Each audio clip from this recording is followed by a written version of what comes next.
నారా చంద్రబాబు నాయుడు గారు, అలాగే పవన్ కళ్యాణ్ గారు, నారా లోకేష్ గారు, మన ప్రైమ్ మినిస్టర్ గారు మోడీ గారు కూటమి ప్రభుత్వంలో రాష్ట్రం కలవైకుంఠంగా పరిపాలన జరుగుతూ ఉంటే, అలాగే మొన్నే మనకి సంక్రాంతి అంటే మనకి ఘనమైన పండగ.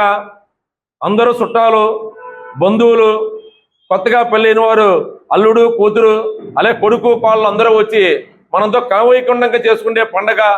అది సుమారు 4 రోజులు చేసుకుంటాం. అటువంటి పండగ ఆనంద ఉత్సవాల టైంలో కూడా ఈ ఒక వైఎస్ఆర్ గవర్నమెంట్, వైఎస్ఆర్ వారు ఈ చాలా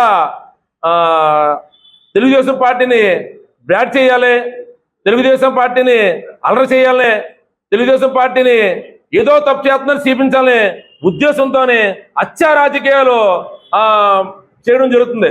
వైఎస్ఆర్ వాళ్ళు 18 నెలలు అయింది, సుమారు 19 నెలలు అవుతుంది ఆ పార్టీ పోయి. వాళ్ళు 151 సీట్ నుంచి 11 సీట్లకు పడిపోయాం. రాష్ట్రంలో ప్రజలకు మంచి చేసి అధికార పక్షం ఏమైనా తప్పులు చేస్తే ఖండించి 10 మందితో కలిసిమెలిసి వెళ్ళాలన్న ఉద్దేశంతో లేరల్లో ఎంచేపు రప్ప అంటాం, లేదా రౌడీజం చేయడం, లేదా గోండాయిజం చేయడం. అది నేను చెప్పడం కాదు సుమా, పళ్ళ ముందు కనపడే ప్రత్యక్ష నిజాలు. ఎందుకంటే మా బీసీలు అంటే వారికి చాలా చులకన, చాలా లోకువ, చాలా తక్కువగా చూస్తారు. ఎందుకంటే తెలుగుదేశం పార్టీ పుట్టిందే స్వర్గీయ నందమూరి తారక రామారావు గారు స్థాపించిన తెలుగుదేశం పార్టీ వైపు మా బీసీలు అట్టడుగున్న బీసీలు ప్రతి ఒక్కరు కూడా తెలుగుదేశం అంట ఆనాడు ఈనాడు ఏనాడు సరే బీసీలు పార్టీ తెలుగుదేశం పార్టీ అని ఒక ముద్ర ఉంది. అది అందరికీ తెలుసు. మొన్న చూశారు మీరు, సంక్రాంతి పండుగ చేసుకుంటూ ఉంటే మన తుని నియోజకవర్గంలోనే కోటనండూరు మండలం ఆలంపూడి గ్రామానికి చెందిన టీడీపీ నాయకుడు, బీసీ నాయకుడిని నేత లాభం బంగారయ్య వైసీపీ నేతలు అతి కిరాతంగా చంపేయడం జరిగింది. పండగ వాతావరణంలో పండగ చేసుకునే టైంలో ఈ వైసీపీ నాయకులు చేసే హత్య రాజకీయాలు ఇవి. అంటే ప్రజలని ఏదో మళ్ళిందాం, ప్రజల్ని ఏదో భయభ్రాంతులు సృష్టిందాం అన్న ఆలోచన తప్ప పండగ వాతావరణం కూడా పండగ చేసుకోకూడదు ఈ కూటమి ఈ ప్రభుత్వంలోని అనే ఒక ఉద్దేశంతో వాళ్ళు చేసే దుర్మార్గమైన అలరలో. అలాగే అధికారం పోయింది, జీర్ణించుకోలేక అలజలు సృష్టించే కుట్ర తప్ప ఏమీ కాదు. కేవలం వైసీపీ నాయకులు రప్ప అంటూ, అలాగే తెలుగుదేశం నాయకుల్ని బెదిరిందామని, అలజలు సృష్టిందామని, అలాగే ప్రజల పండగ వాతావరణం ఉంటే వాళ్ళని పొందపడదామని అలా కేవలం రప్ప అంటూ పిలుపునిచ్చి దాడులకి ప్రోత్సహిస్తున్నారు. అలాగే బడుగు బలహీన వర్గాలంటే వైసీపీ నేతలకి దామనకాండంగా పాల్పడుతున్నారు. దీన్ని తీవ్రంగా నేను ఖండిస్తున్నాను. అంతేకాకుండా వైసీపీ నేతలకి బీసీలు అంటే గిట్టదో చూడలేరు. వాళ్ళకి బీసీలు అంటే ప్రేమ అనేది లేదు.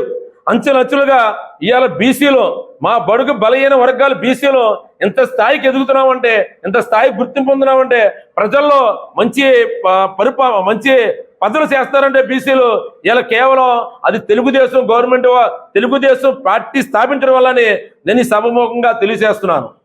అలాగే మీరు ఇవాళ చూసుంటారు నారా చంద్రబాబు నాయుడు గారు అభివృద్ధి పరిపాలన ఎలా చేస్తున్నారో, అలాగే ప్రజలకు ఎంతమంది చేస్తున్నారన్నది మీరంతా కూడా చూస్తుంటారు. సుమారు ఇవాళ పెన్షన్లు ఉన్నాయి, 3,000 నుంచి 4,000 రూపాయలు చేయడం మీరు కల్లారా చూశారు. అలాగే ఒక నెలకు వచ్చి 2,750 కోట్లు 2,250 కోట్లు ఇవ్వడం, అలాగే సంవత్సరానికి 33,000 కోట్లు ఇవ్వడం, అలాగే 18 నెలల్లో సుమారు 54,000-53,000 కోట్లు ఇవ్వడం ఇలా మామూలు విషయం కాదు. మీరు గత ప్రభుత్వంలో వైసీపీ నాయకులు మేము 1,000 రూపాయల నుంచి 2,000 చేస్తే వాళ్ళు 2,000 నుంచి 3,000 అంటే ఏదో పెట్టినట్టుగా అప్పుడు 250 5 ఏళ్ళకి పెంచారు. కానీ చంద్రబాబు నాయుడు గారు అడిగట్టగానే మాటిచ్చిన ప్రకారం గత జరిగిన 3,000 ఈ 4,000 7,000 ఇవ్వడం. ప్రతి నెల కూడా ఈ రోజు ఆదివారం వచ్చింది బస్ తారీఖు అంటే 37 తారీఖునే శనివారం నాడే టీడీపీ నాయకులతోని, అలాగే మన సచివాలయ సిబ్బందితో ఇంటింటికి వెళ్ళి ఇవ్వడం జరుగుతుంది.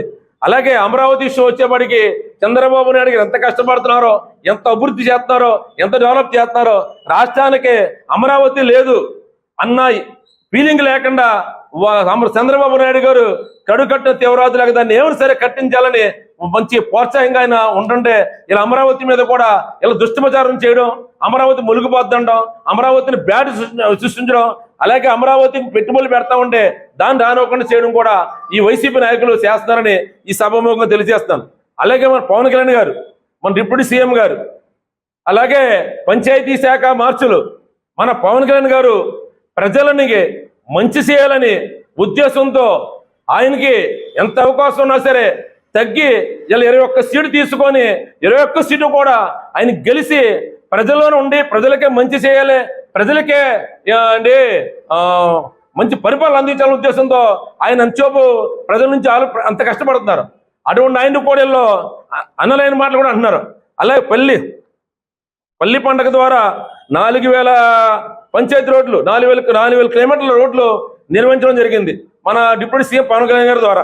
పంచాయతీ రాజ్ శాఖ మార్చులు, అలాగే 3,050 కోట్లు అమరజీవి జలధోరణ అంటే మంచినీళ్ళు ప్రాజెక్టు కింద సుమారు 3,050 కోట్లు కుళాయి కనెక్షన్లు ఇవ్వడం కానీ 3,050 కోట్లు మంచినీళ్ళకి ఆయన ఖర్చు పెట్టడం కూడా ఆయన జరిగింది. అలాగే పంచాయతీలకి సుమారు పంచాయతీ డెవలప్ అవ్వాలి, అభివృద్ధి పొందాలి, పంచాయతీ కలకలాడాలని ఆయన వచ్చిన తర్వాత సుమారు 2 నుంచి 3,000 కోట్లు పంచాయతీ నిధులకి ఇవ్వడం జరిగింది. అలాగే మన లోకేష్ గారు ఇంకా ఆయన గురించి చెప్పుకోవాలంటే చెప్పిన తక్కువే. ఎందుకంటే రాష్ట్ర విద్యాశాఖ మంత్రి వర్యులు, ఆయన ఐటీ శాఖ మంత్రి వర్యులు, ఆయన ఎంచేపు కూడా వాళ్ళ నాన్నగారు పరిపాలన కంట ఎక్కువగా చేస్తారని నేను సభకు తెలియజేస్తాను. ఎందుకంటే తండ్రికి తగ్గ తనయుడుగా ఆయన గుర్తింపు తెచ్చుకోవాలనే ఉద్దేశంతో ఈ రోజున తల్లికి వందనం కింద ఆయన 15,000 రూపాయలు ఎంతమంది పిల్లలు సరే అంతమంది కూడా సుమారు 67,20,000 మందికి 10,000 కోట్ల రూపాయలు ఆయన ఇవ్వడం జరిగింది. అది మీ అందరికీ తెలుసున్న విషయమే.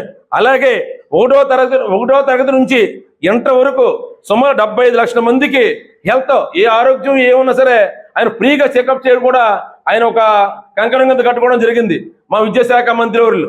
అలాగే ఐటీ రంగం విషయం వచ్చేప్పటికి రాష్ట్రం గతంలో ఒక్క రూపాయి కూడా వాళ్ళ వైఎస్ఆర్ తీసుకురావడం జరగలేదు.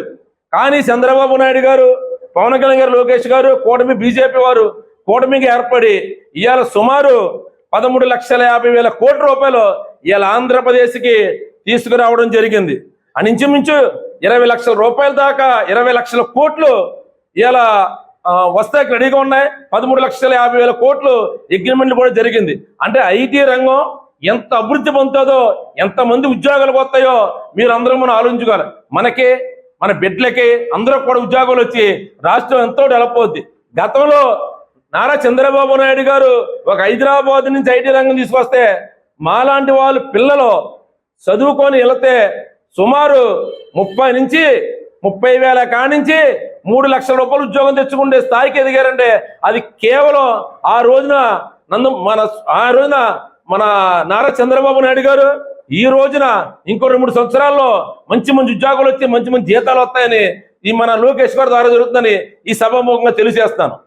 ఈ కార్యక్రమానికి ఇక్కడ నాయకులు ఎంతో మంది మా బీసీ నాయకులు అలాగే మా బీసీ కార్యకర్తలు అందరూ వచ్చి ఈ బీసీ సమావేశానికి ఈ ప్రెస్ వారు వచ్చినందరికీ మీ అందరికీ ప్రత్యేకంగా ధన్యవాదాలు తెలియజేస్తూ జై తెలుగుదేశం, జై చంద్రబాబు నాయుడు, జై ఎన్టీఆర్.